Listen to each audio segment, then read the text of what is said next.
New York, AP, a Fox News reporter was pummeled and chased by protesters who had gathered outside the White House early Saturday as part of nationwide unrest following the death of George Floyd. Demonstrators also broke windows and vandalized the Atlanta office building where CNN is headquartered, and police in Louisville, Kentucky, apologized on Saturday after an officer fired what appeared to be pepper bullets at a television news crew. Fox's Leland Vittert was rattled following the Washington attack he said was clearly targeted at his news organization. "We took a good thumping," he told the Associated Press. A live shot he was doing was interrupted by a group of protesters who shouted obscenities directed at Fox.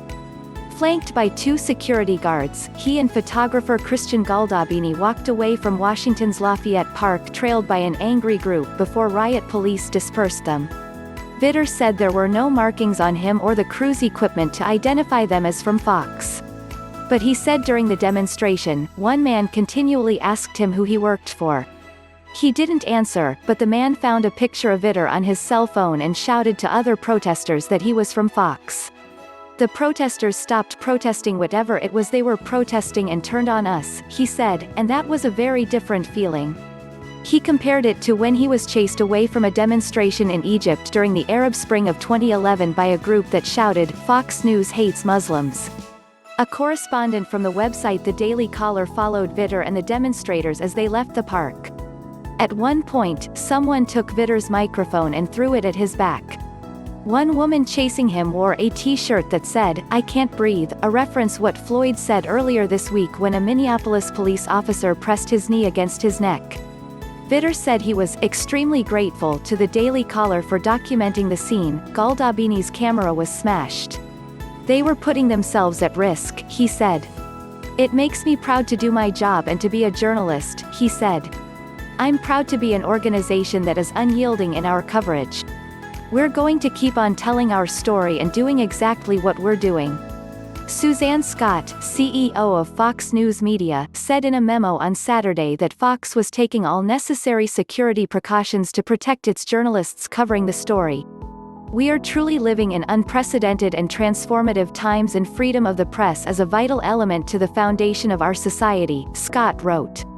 On Friday, CNN correspondent Omar Jimenez and his two-person crew were arrested while covering overnight protests in Minneapolis.